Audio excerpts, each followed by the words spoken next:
ভীষণ ভালো লাগছে, কারণ নিজেদের কাজের প্রশংসা পেতে সবারই ভালো লাগে। তাই আমাদের পুরো ফ্রেটার্নিটি এখানে রয়েছে, সবাইকে নিয়ে এসেছি, মজা করছি, দারুণ লাগছে। যারা ব্যাক ক্যামেরা তাদেরকে রেকগনিশন দেওয়ার জন্যে, কারণ এরাই আসল সারাক্ষণ খাটে সামনে ক্যামেরার লোকজনের সুন্দর দেখানোর জন্যে। তাই খুবই ভালো লাগছে এবং very good initiative by Zee Bangla. Thank you. Back camera আমরা যারা সকলে কাজ করি তাদেরকে এই যে সম্মান জানানো হচ্ছে, ভেরি ভেরি গ্রেটফুল। আর আমরা সবাই এখানে, আমার সিনিয়ররা আছে যারা কস্টিউম ডিজাইনার, যারা আমার থেকে আগে থেকে কাজ করছে। Zee Bangla is almost like family, so we are really excited. প্রত্যেক বছর আমরা যখন অ্যাওয়ার্ড নিই সবসময় আমাদের গোটা টিমকে সেটা উৎসর্গ করি, এবং এবছর জি বাংলা কিন্তু সত্যি সেই গোটা টিমকেই এনে দেখিয়ে দিয়েছে যে হ্যাঁ, এদের জন্যই আমরা। জি বাংলার এই টেকনিক্যাল অ্যাওয়ার্ড একটা কারণে খুব প্রশংসা।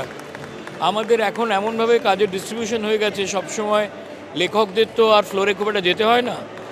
এই অ্যাওয়ার্ডটাতে এলে সমস্ত টেকনিশিয়ানসদের সঙ্গে দেখা হয়, যাদের সঙ্গে মাঝে মধ্যে দেখা হয় তাদের সঙ্গে দেখা হলেও ভালো লাগে, যাদের সঙ্গে অনেক দিন পরে দেখা হচ্ছে তাদের সঙ্গে দেখা হলে মনে আরও আনন্দ হয়। আর এটা তো আমাদের অ্যাওয়ার্ড, ভালো তো লাগবেই। Thank you G Bangla.